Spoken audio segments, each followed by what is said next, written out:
Friends, आप सबका मेरे चैनल में स्वागत है। फिर क्या, चलते हैं किचन की तरफ। तो ये मैंने आधा केजी करेले लिए थे, तो इसको मैंने 2 बार पानी से वॉश करके पतले पीसेस के गोल गोल कट करके नमक और हल्दी लगा के 15 मिनट पहले ऐसे ही छोड़ दिए थे। तो 15 मिनट के बाद जब मैंने अपने करेले को चेक किया है तो देखिए इसमें कितना पानी निकल रहा है। तो इन थोड़े थोड़े करेले को उठाते जाएंगे और पानी को नचोड़ते जाएंगे। इससे जो करेला कड़वा होगा उसका कड़वापन निकल जाएगा। और इधर मार्केट से मैं करेले लेके आई हूँ, झटपट बनाने लगी हूँ। बहुत से लोगों का कमेंट्स होते हैं कि करेले अगर आपके करेले कड़वे रह जाते हैं, लेकिन आप मेरी ट्रिक से बनाइएगा, यकीन मानिए बिल्कुल भी करेले कड़वे नहीं बनेंगे। तो देखिए हल्दी नमक का कितना सारा पानी निकल गया, इसमें कड़वापन भी निकल गया है। अब हम अपनी गैस ऑन कर लेते हैं और गैस में कम से कम 1 बड़े चम्मच सरसों का तेल लगा देंगे। और करेले जब भी बनाए तो सरसों के तेल में ही बनाए, बहुत टेस्टी करेले बन के हमारे तैयार होते हैं। तो स्टेप बाय स्टेप मैं आपको पूरा दिखाऊंगी, बताऊंगी कि बिल्कुल बिना करवाहट करेले कैसे बनते हैं। तो अब मैंने 1 बड़े चम्मच ऑयल ले लिया है। अब इसमें अपने करेले को डाल देंगे। तो पहले तो मैंने ऑयल को फैला दिया है। अब अपने पूरे करेलों को इस ऑयल में डाल देंगे और इसको कम से कम उलट पलट करके हमें 15 मिनट तक बहुत अच्छे से इसकी भुनाई करनी है। तो करेले का एक तो नमक हल्दी लगाने से इसका पानी निकल गया कि आधा कड़वापन तो उसी में निकल गया। अब हम करेले को बहुत अच्छे से फ्राई कर लेंगे। तो करेले जो है बिल्कुल क्रिस्पी हो जाएंगे और बिल्कुल भी कड़वे नहीं बनेंगे। तो ये करेले आपके बनेंगे भी जल्दी, टेस्टी भी बहुत बनेंगे। और आप चाहे किसी को भी खिलाएं, बच्चे बड़े छोटे, बिल्कुल सभी मन से खाएंगे। बिल्कुल भी यही नहीं कहेंगे कि ये करेले कड़वे बने हैं। तो देखिए बिल्कुल करेले जो हैं बिल्कुल लाल लाल होते जा रहे हैं, यानी कि बहुत अच्छे से करेले मेरे भुन के तैयार हो चुके। तो देखिए कितना बढ़िया इन करेलों का कलर आया है। तो ऐसे ही आपको कम से कम 15 मिनट तक करेलों की बहुत अच्छे से भुनाई करनी है। मैंने आपको पास से भी दिखा दिया है कि आर पार बिल्कुल करेले बिल्कुल लाल लाल अच्छे से भुन के तैयार हो गए हैं। सारे करेलों को ऐसे ही मैंने भून लिया है। अब एक प्लेट में निकाल लेंगे, क्योंकि करेले को पूरे मैंने तेल में 15 मिनट तक अच्छे से भून लिया है। तो अब हम इसी कढ़ाई में थोड़ा सा ऑयल लगा देंगे। ऑयल अभी हम ज़्यादा नहीं लगाएंगे, 1 चम्मच इसमें ऑयल फिर से लगा देंगे। अब हमने कम से कम 5 बड़ी प्याज ली थी, उसको मैंने लंबे लंबे पीसेस में काटा है। तो इधर मेरा ऑयल अच्छे से हो रहा है, उधर मैंने अपनी प्याज को कट कर लिया है। तो प्याज के जो पीसेस हैं वो भी मैंने लंबे लंबे काटे हैं। प्याज को हमें बारीक बिल्कुल चॉप नहीं करना है, क्योंकि अगर आपने बारीक कर दी तो करेले अच्छे भी नहीं बनेंगे, बिल्कुल टेस्ट भी नहीं आएगा। तो हमें जो प्याज का जो साइज है वो लंबे पीसेस का रखना है। तो देखिए इस तरीके की मैंने बिल्कुल लंबी प्याज कट करके रखी है। तो देखिए एक एक स्लाइस भी अलग हो जाएगी प्याज भुनने में। और करेले जो है बहुत बढ़िया बनेंगे, प्याज बिल्कुल घुटेगी भी नहीं। और प्याज जो है करेले में जब अच्छा सा एक टेस्ट देगी। तो इसीलिए मैंने लंबे पीसेस की काटी है, ऑयल लगा दिया है, अब अपनी प्याज डाल दी है।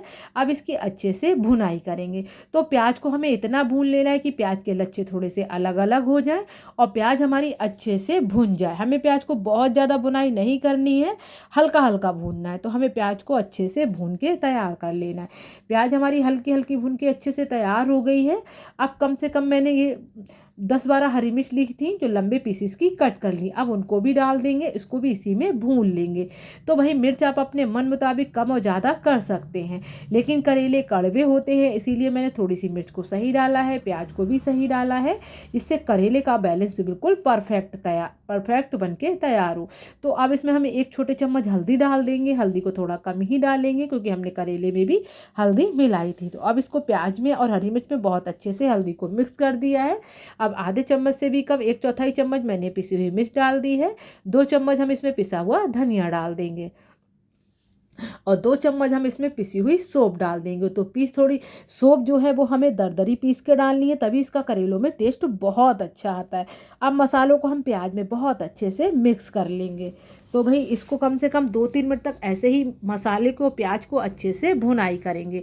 अब इसमें नमक डाल देंगे। नमक डालते ही प्याज में थोड़ा सा पानी भी छूट जाएगा और करेले हमारे पकना शुरू हो जाएंगे, यानी कि प्याज हमारी कुक होना पूरा प्रोसेस शुरू कर देगी। तो मैंने लास्ट में नमक डाल दिया है, प्याज को उलट पलट कर दिया है। तो ऐसे ही मैंने कम से कम 1-2 मिनट तक स्लो गैस करके ऐसे ही उलट पलट करके प्याज को अच्छे से भून लिया है। तो इधर मेरी प्याज भी सॉफ्ट हो गई थी, करेले भी सॉफ्ट हो गए थे। अब इन करेलों को इस प्याज में डाल देंगे और इनको बहुत अच्छे से प्याज में मिक्स कर देंगे। तो ये करेले जो हैं बिल्कुल चिपचिपे भी नहीं बनेंगे और बिल्कुल कच्चे भी नहीं रहेंगे, बिल्कुल पक के बिल्कुल फरारे से बहुत क्रिस्पी हमारे करेले की सब्ज़ी बनके तैयार होगी। करेले प्याज की ये सब्ज़ी अगर आपने मेरे ट्रिक से बना ली, पूरी वीडियो को फुल वॉच करें, तो यकीन मानिए आपके घर में रोज़ इन्हीं करेलों की फरमाइश होगी। तो अब इसमें हमें पानी बिल्कुल भी नहीं देना है, बस क्या करना है, इसमें थोड़ी-सी पानी की छींटे मारनी है। इतना ही हमें पानी लगाना है, ये नहीं है कि हमें आधी कटोरी, 1 कटोरी, बिल्कुल भी नहीं इसमें पानी लगाना है। हाथों से पानी उठाएँगे और इसमें छींटे लगा देंगे, और नहीं तो आप चम्मच लीजिए, 3-4 चम्मच पानी का यूज़ कर लीजिए। बस इतना ही पानी हमें लगाना है, क्योंकि करेले और प्याज हमारे बहुत अच्छे से सॉफ्ट हो गए।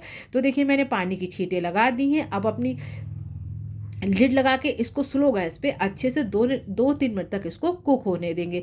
तो देखिए कम से कम 2 मिनट हो गए थे, उसके बाद मैंने अपने करेलों को चेक किया है, तो परफेक्टली करेला भी मेरा गल गया था, प्याज भी मेरी गल गई थी।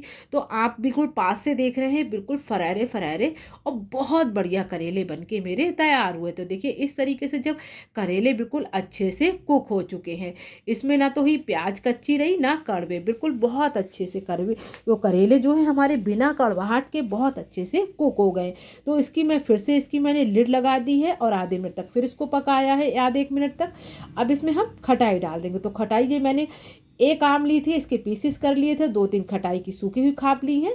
अब इसको ऐसे ही उलट-पलट कर देंगे और स्लो गैस पे 1 मिनट तक इसको ऐसे ही पकाएँगे, क्योंकि जो हमारी खटाई है वो करेले में बहुत अच्छे से मिक्स हो जाएगी। तो लास्ट में मैंने डाली है, इससे करेले में बिल्कुल अच्छे से खटास भी फैल जाएगी और करेले जो है चिपचिपे भी नहीं होंगे। बहुत बढ़िया हमारे करेले बनके तैयार हो जाएंगे। तो लिड लगा के 1 मिनट तक हम ऐसे ही छोड़ देंगे। 1 मिनट के बाद मैंने फिर देखा तो जो खटाई की खापे थी बिल्कुल सॉफ्ट हो गई हैं, करेले भी बिल्कुल कुक होके मेरे तैयार हो चुके। तो यकीन मानिए ये करेले मेरे यहाँ बच्चे को पसंद आया था। इसको चपाती, रोटी, पूड़ी से जिससे एंजॉय करना चाहें कर सकते हैं। इसको मैंने एक थाली में निकाल लिया था और उसी कढ़ाई में फिर मैंने सरसों के 1 छोटे चम्मच का यूज़ किया था, क्योंकि पहले भी हम 2 बार तेल लगा चुके हैं, इसलिए हमें थोड़ा ही तेल डालना है, इतना कि हमारा लहसुन और मिर्च अच्छे से भुन जाए। तो ये पहले मैंने सूखी मिर्च डाल दी है 2, और कम से कम 1/4 चम्मच से भी कम इसमें मेथी दाना डाल देंगे। तो अब इसको बहुत अच्छे से मेथी और मिर्च को भूनने देंगे। तो इधर हमने कम से कम 15-20 लहसुन की कलियां ली थी, उनको लंबे पीसेस में कट कर लिया है। तो जैसे ही हमारी मिर्च थोड़ी सी अच्छे से कुक हो गई, यानी कि बहुत अच्छे से भुन गई है, अब हम लहसुन डाल देंगे।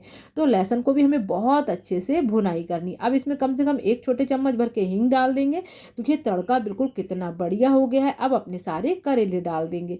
यकीन मानिए आपने अगर इस ट्रिक से करेले बनाए तो भाई आप यकीन नहीं मानेंगे, ये करेले बहुत टेस्टी बने थे, बिल्कुल कड़वे भी नहीं बने थे, बहुत बढ़िया बने थे।